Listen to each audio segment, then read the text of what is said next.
as I turned 65, I thought I need to pass on some lessons of things that we learn as we get older. And maybe they can help you as you're moving forward. So my first lesson, I'm going to be using these, well, Beth is going to be my anonymous patient. Come on up. Monica's going to help me. The first lesson is letting go. It's also called freeing or surrendering. And what it says is that things happen to us. Things have already happened to us. And if we keep them in our being, we aren't ever going to be able to move forward well. We aren't ever going to be able to be healthy. So I want you to imagine this HIPAA fictitious client here. Some of you might recognize her. Please don't say her name.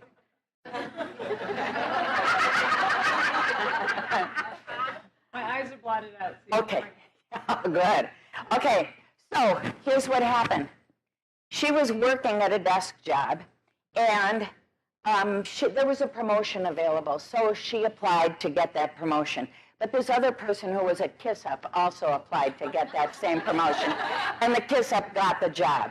And so every time she saw that person at work, she had jealousy. And then every time she saw the boss, she had resentment. And so eventually, she had it all the time, not just when she saw them. And then she saw it on her way to work and from work. And then eventually, it was in her life all the time. She always had this jealousy and resentment on her. And they hold her back and make her heavy. And those are weights. You know those weights on her ankles. So then what happened next was her husband decided to divorce her. So now she's angry. She has this great anger inside of her, but her parents are worried about her, and she's saying, no, no, it's okay. So she's holding that anger in. And the kids are worried, but no, she's holding the anger in. She won't express it, and it's inside of her. It's in her gut, and it stays with her and stays with her. Then her parents are helping her, but her ex-husband decides to move several states away with his new wife. And now she's got fear. She's got the weight of the world on her shoulders because she is raising those children all by herself.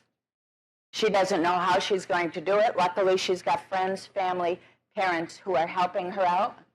But what happens next, one of those things that happens in life, she loses her mom. Her mom gets sick and dies. And now, no matter how good you've been to someone who you love, you always have a little bit of guilt when they die.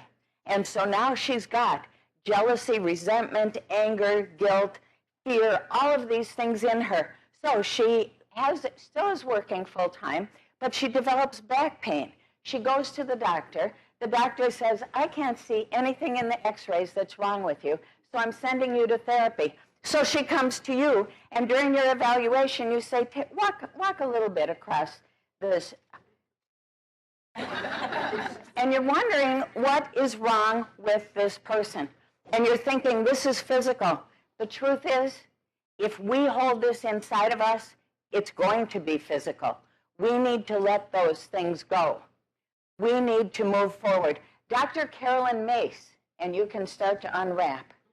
Dr. Carolyn Mace says in a book called Why We Can't Heal, of course we can't heal. Because when you're using 30% of your energy to deal with things that have happened in the past, how can you have enough energy to heal from what happened today? It's not going to happen. Thank you, fictitious client. It can't happen. We need to let go. We need to get rid of what's happened in the past, deal with it somehow, and move forward. I love this from Buddha. Buddha says, holding on to anger is like grasping a hot coal with the intent of throwing it at someone else. You're the one getting burned. It's you getting burned. Sometimes we hold on to that feeling, that anger, because we think it gives us power over somebody else, that now we can control them because they did something bad to us, and now we've got anger and we have power over them. And sometimes we hang on to it because people treat us better, and you end up being the poor me kind of person. And you know, you've seen those kind of clients, the poor me, everything is wrong, poor me kind of person. And you think that it's going to make your friends be better to you, but you know what? They get sick of it. Don't we get sick of it? I mean, how much of that do you want to listen to? So we need to learn to let go. We create our future by letting go. If we don't let go, we're going to be sick. We're going to be unhappy. We're not going to have a life of abundance. We need to be able to let go of that past. I have to tell you, Bud and I have a son who just turned 40, because obviously I am 65. Okay, so my baby boy is 40 years old. He is still the person who lets go, he's laid back. He doesn't carry any of that stuff from the past with him. And he didn't when he was a little kid.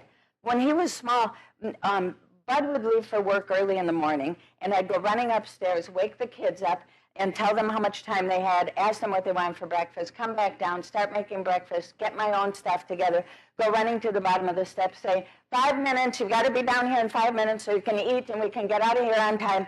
And so I'm going back there, and you know how things are in the morning, and I'm getting the breakfast done, but I'm running over here to finish this project, and I'm sometimes trying to make a phone call. And then about 4 minutes later, I hear Nicole, our daughter, come running down the steps, put her book bag near the front steps, come in the kitchen, sit down, start eating. She's reading a book. A few minutes later, I go running to the bottom of the steps. Kurt, you've got to get down here. We've got to get going. It's time to go. Okay, Mom. Okay. So I go running back in the kitchen. A little while later, I hear Kurt coming down the steps. One at a time. He comes walking into the kitchen. Good morning, Mom. And I say, good morning. You've got to sit down and start eating right away. We've got to get going. So he sits down at the table. He starts to eat in the most leisurely manner. And he turns and he says, Mom, this is great. Thank you. And I say, good. You're very welcome, but eat it faster because we've got to get going. I used to tell Bud, this child will never have a stroke, but he's going to give one. He's a carrier. And you know those kinds of people. But what I was trying to do was drive him into my life path, this stressful life path. And what I should have been doing was learning from him. Learning about what some of you call living in the moment. Learning about letting go and not worrying about things. Just rolling with it and rolling with it. And he still does that. He tells me he lives on the no plan plan.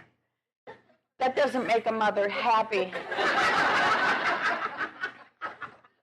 So how we let go creates our future. And so our next lesson is about our future. The law of magnetic attraction. We attract things that are the same as us. And that's because we don't end at our skin. Scientifically, this is research-based. We have an electromagnetic field that surrounds us. And this electromagnetic field vibrates at a frequency. That frequency changes when we're angry, when we're happy, when we're sad, when we're full of joy. That frequency changes. But remember, it's electromagnetic, so it's magnetic, and it draws other beings and other things with the same frequency to us. And so we end up creating our own future simply with our thoughts, simply with what our decisions are, those kinds of things. Because if it's positive, we bring positive to us. If it's negative, we bring negative to us. Those poor me people, do you think they're going to get better? I don't think so. So there is a consequence for your future for every single thought you have, or when you don't bother thinking at all. And I've had many of those, okay? So decisions we make. If you decide to eat the chocolate cake, there's a consequence. If you decide not to, there's a consequence. And as long as you understand there's a consequence for every single thing we do, then we can create a positive future. So I have to say this one thing. There's a caveat. You have to be able to have a lot of energy in order to create a positive future. Do you know when you're tired and you're exhausted and you think, I've got to do this, and it seems like such a huge chore? And then the next day when you have energy, it's like no work at all. That's the same thing. We can look on the positive side of even difficult times if we have energy. If we have no energy, we can't. So it takes us right back to our past. We need to let go of that past so we have the energy to create a positive future. So we need positive future. We need positive thoughts, positive actions. in order to have the abundance and joy that we deserve. So we see this with our clients all the time. I mean, think of it. You guys, some of you are working with athletes. That athlete comes in, and you look at him. He is so strong and healthy, and you think, this is going to be so nice to work with someone this strong and healthy, and they only have one little thing wrong with them. Can you imagine only one thing wrong? And so you start working with this guy, but here he is saying, I can't believe this happened to me. I do all the training I'm supposed to. This shouldn't have happened to me. This should have happened to me. He never does his training. I don't know why this, I suppose my whole body's going to start breaking down now. All the bad things happen to me. And a few weeks later, you're not having any success. It's because of the law of magnetic attraction. And yet, some of you have seen this same woman, this old woman who comes in, and you've seen her for different things, and now she's got one more thing. And she's got so many comorbidities going on, and you think the best thing I can do right now is to keep her comfortable, to try to get rid of her pain, because this looks like it's going to be the last problem she ever has.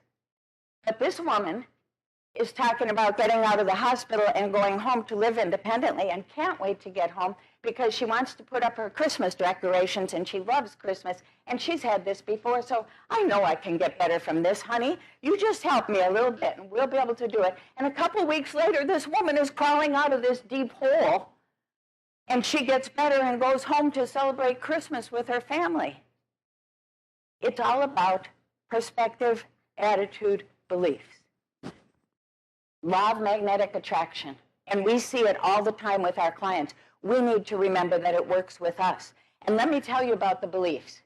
When I was a junior in high school, it was time for us to sign up for our senior level courses. So I had taken an extra class every semester. There were only 2 classes that were required now, a senior English and a senior science class. Plus I was in choir and band. So those classes were both in the morning. Band was at the end of the day. And I looked at the schedule, and you can imagine, this is what, 45 years ago? More than 45 years ago. There are not a lot of electives. There was homemaking for sewing, not in my plans. There was also woodworking. There were other things that just weren't in my plans.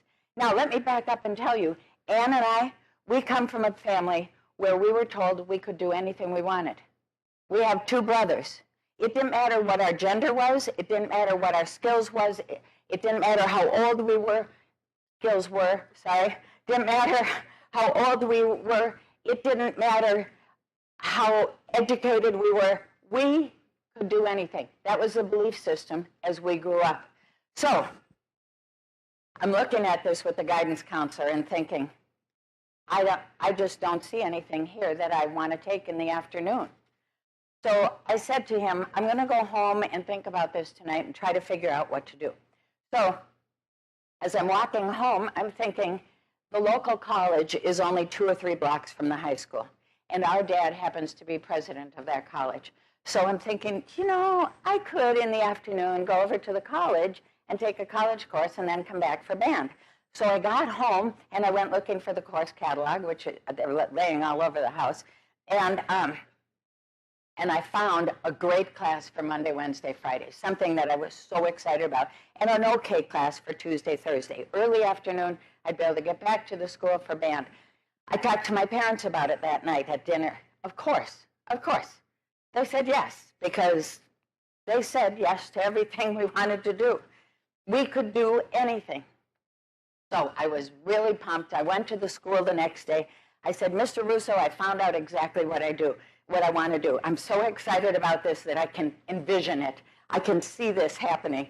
And I said, I'm going to take classes in the morning at the high school, then I'm going over to the college for early afternoon, then I'll come back for band. And he looked at me and he said, you can't do that, Ruth. And I said, why not? And he said, well, it's never been done before. And I said, but I want to do it. This is what I want to do. So how do we make it happen? And he said, well, you can't do it. And I said, yeah, but this is really what I want to do. So what should I do? Who do I have to talk to make it happen? And he said, you'd have to talk to the principal. You'd have to talk to the superintendent of schools to the chairman of the school board. This has never been done before. I said, well, let's set up a meeting. Let's get together with them and see if we can make it happen. So I had such belief that I didn't even realize that maybe he was a little angry. But later that week, I got called out of class, and sure enough, I walk into the principal's boardroom, and here's this big table with 4 guys in suits around it. I'm 17 years old, and it's the counselor, it's the principal of the high school, it's the superintendent of schools, and it's the chairman of the school board. And I'm still excited. I've got my paper at that table. I say, look at this. I can do this, this, this. This is going to be great. I just need your permission to do it. And the high school principal said, you can't do that, Ruth. And I said, why not? And he said, well, you're a high school student. You belong in the high school. Once you're in the high school, you don't leave the high school. You stay on the high school grounds. I said, all those kids who work leave school early, and they leave the school grounds. And he said, but they have a job. I said, well, my job is education. My dad's always telling me I'm supposed to get education. So this is the way I'm going to do it. And he said, but when they leave for jobs, they don't come back. I said, you want me to drop band? I got to do it. I got to do it. It's just, and the only reason I believe, looking back, that I got to do it was because I totally believed that I could. And other people, I mean, I finished college in 3 years because of that. Other people went on the next year and the year after. People, other students were doing exactly the same thing. And I've heard Ann say that when she was a senior in high school, she went to and took some college courses. Now, it's not because she's younger than me. This is only because it took her a longer time to get through high school.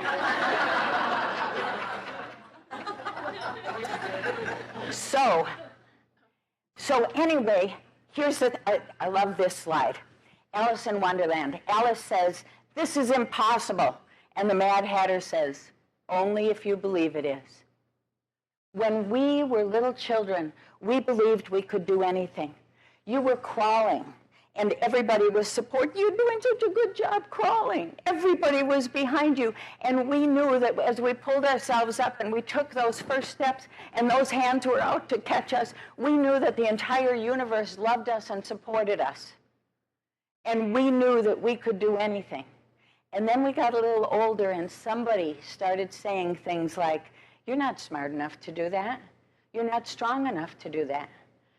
You don't have enough money to do that. We've never done that in our family. Nobody in our community does that. And we started to believe it. So now our beliefs changed from being able to do anything to being held back. What I'm asking you to do today is go back to being that joyous little toddler.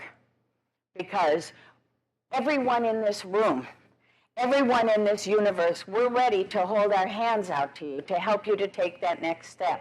Stop believing that you can't do it and start believing that you can, because that's what you need to go forward. The law of magnetic attraction, it brings us all together. It's why we're all here. We're all the same kind of people. We all have the same basic beliefs, and we all want to help other people. So we're here to help you. And don't ever believe that the entire universe isn't here to help you too. It is. It's going to support you as you take those steps forward to do whatever it is you want to do. So we've covered the past, letting go.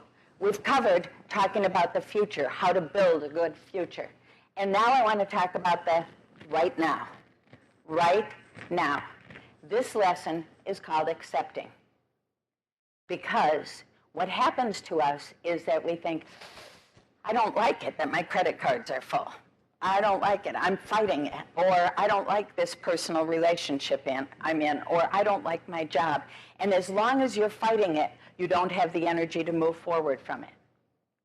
We need to accept exactly where we are right now. This is our starting point, not our ending point. We need to accept that this is where we are, and we're going to move forward from here. But sometimes with that acceptance, we need to learn some lessons. So here are some of the things that we need to accept. Our skills, our intelligence. So many times we think, oh, I wish I could talk the way she does. I wish my hair was the way hers is. I wish my body was the way hers is. I wish all these things. But the truth is, you are perfect just as you are. And those personal relationships you're in, those are there for a reason. Those are there so that you can learn more about yourself. All of these things we accept where we are right now.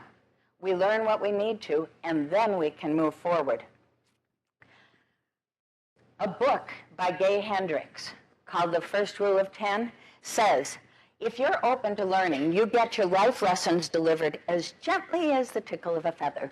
But, and this is where we come in, if you're defensive about how things are going, if you stubbornly persist in being right instead of learning the lesson at hand, if you stop paying attention to the tickles, nudges, the clues, boom, the sledgehammer. We all know that sometimes we make the same mistake over and over and over again. It might be with the same person. It might be with a different person, but we're making that same mistake. It might have to do with our job. It might have to do with personal relationships. It might have to do with a variety of things. But we need to accept that this is where we are and learn the lesson. We always have to be learning the lesson. Ann and I grew up in a home that we just accepted everything as it came because that's the way our parents did. It's what we learned to do. Heck, by the time I was 17, we had moved 7 times. We didn't pay the bills. It was, okay. That was a joke. Okay. Our dad became a college president when he was 40. Before that, he was a minister, and he was a very good speaker, a deep philosophical thinker. He cared about people so much that different churches wanted him to come and be their minister. So every now and then, Ann and I and our brothers would be sitting at the dinner table with our parents, and one of the parents would say, God called. And we knew the next words were, and we're moving again. Now, Mom and Dad, they went through the move as though it was the easiest thing in the world because they accepted that was the plan for them in their lives. And so I never thought it was a problem. I thought God called everybody. I can envision God calling you on the phone and talking to everybody and telling you to move. But, okay, so acceptance, but it didn't stick with me. I'm not so good at acceptance. And I fight about things, and I complain about things, and I wish it wasn't this way. And every now and then, Ann says, Ruth, it is what it is. Accepting. We've got to accept, learn the lesson, and then we can move forward. Here are a couple hard things about accepting. We need to accept without blame. How easy is that? Easy to say. Really, really hard to do. You're busy, you're at work, you're walking down the hospital hallway, and the floor is wet, and there's a wet floor sign because they just mopped the floor, but you're so busy, you're so intent on what you're doing that you miss it, and you fall. And in the hospital, as they're setting your leg, you are saying, they shouldn't have been mopping during that time of day. They should have put up a sign so that I would have known. They should have, the housekeeping department should be da-da-da-da. Whatever it is, we blame other people, but maybe there's a lesson for us. Maybe we need to accept it and try to figure out, maybe the lesson is that you need to slow down and see what's going on around you. Maybe you don't need to be so intense in your own life, but you have to open up and see other things. So instead of, when you're ready to blame somebody, see if there's a lesson for you. See if there's something, and just accept it. Your leg is broken, you're going to be in a cast. How wonderful, you won't have to do as much work. That's the way it is. The second thing about accepting is that we need to accept without judgment. And you know what? That's your job. You do evaluations. You look at how people are doing. You see how you judge yourself on what you're having them do and how they're doing it and what their outcomes are, and that's your job. But maybe you have to keep doing it in your job, but try not to do it in your personal life. because we truly don't have the perspective to know if something is really good or bad. We don't know. Let's say you're all ready for work. You've got the kids ready. You've got your bag ready. You've got their little backpacks ready. You get out in the car. You put them in the back seat. You strap them in. You get in the front seat. You throw your bag over there. You put the keys in the ignition. Turn the ignition. Nothing happens. So you turn it again. Nothing happens. You jiggle the steering wheel a little. Nothing happens. You even play with the gas pedal. But let me tell you, if nothing's happening, that gas pedal's not going to do a thing for you. Finally, you accept that you're not leaving right then. You grab your stuff, you get out of the car, you open the back door, get the kids out, their stuff out, you go back in the house, you know that they're going to be late for school or daycare or whatever it is they're going to. You know you're going to be late or maybe never get to work that day because you have to call somebody to take care of your car.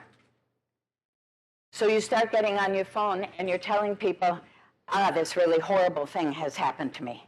I can't believe what bad luck I have. I can't believe this is... Why is my luck so lousy? But maybe, just maybe, you and your children missed an appointment with a semi whose brakes had failed. Do we have the perspective to make a judgment? We don't. We really don't. So, accepting. We accept how it is right now. We accept that we're all here for a reason. And the reason I want to talk to you now is because you're here for other people. I want this to be for you. I love you. I seriously love you because my mission in life is to get more people using the water for healing. How can I do that if there's not you? I want you to keep doing this, but this is you. You would go out any time of day or night to help somebody. You would go out, you would use up all your time. You would use up all your resources. You would use up all your money to help other people. And I love you because of that. But you're the givers of the world and you need to learn to take something back. So what I'm hoping is that you'll be able to stay in this field if you remember these three things. Let go of what's happened in the past. Don't carry it around with you, because it'll take all your energy and you'll never be able to move forward. And secondly, you need to use that law of magnetic attraction. Crummy things happen, things that we judge as crummy, things that are challenges. When they happen, look for the good thing. Try to have that positive attitude. Bring a life of abundance and joy to yourself using the law of magnetic attraction. And finally, accept where you are right now and learn the lesson you need to learn so that you can use all of that joyous energy to move forward. Thank you.